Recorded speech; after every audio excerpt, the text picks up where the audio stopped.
ಧಾರವಾಡ ಜಿಲ್ಲೆಯಾದ್ಯಂತ ಮಳೆಯಾಗ್ತಾ ಇರುವಂತಹ ಹಿನ್ನೆಲೆಯಲ್ಲಿ ಕೆರೆ ಕಟ್ಟೆಗಳು ತುಂಬಿದ್ದು ಕೆರೆಯಲ್ಲಿ ಬಿದ್ದು 3 ವರ್ಷದ ಅವಳಿ ಮಕ್ಕಳು ಅಸುನೀಗಿರುವಂತಹ ಘಟನೆ ಯರಿನಾರಾಯಣಪುರ ಗ್ರಾಮದಲ್ಲಿ ನಡೆದಿದೆ.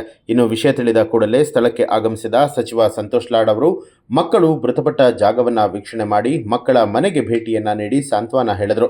ಇನ್ನು ಒಂದು ಮಗುವಿಗೆ 2 ಲಕ್ಷದಂತೆ ಇಬ್ಬರು ಮಕ್ಕಳಿಗೆ 4 ಲಕ್ಷ ರೂಪಾಯಿ ಪರಿಹಾರ ಧನವನ್ನು ಕೊಟ್ಟಿದ್ದಾರೆ.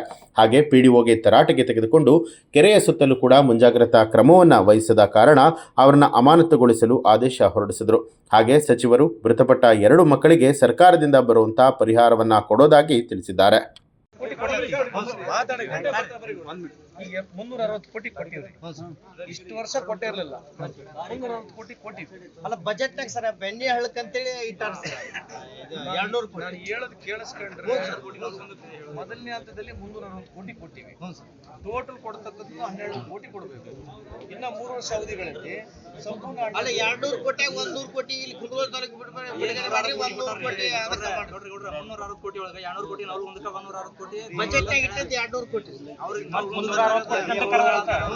ತಲೆಗಿರೋದು ಹೇಳಿದ್ರೆ ಕೆಲಸ ಆಗಲ್ಲ. ನಾನು ಹೇಳಿದ್ ಕೇಳಿಸ್ಕೊಂಡ್ರೆ 200 ಕೋಟಿ ಎಲ್ಲ ಕೊಡ್ಬೇಕಂತಂದ್ರೆ ಉದ್ದ ಅದೆಲ್ಲ ಡಿಪಿಆರ್ ಮಾಡೇ ಕೊಡ್ತಾರೆ. ಹಂಗಾಗಿ 200 ಕೋಟಿ ಡಿಪಿಆರ್ ಆಗೈತೆ ಸರ್. ನ್ಯೂಸ್ ಅಲರ್ಟ್ ನಿಮ್ಮಿಂದ ನಿಮಗಾಗಿ.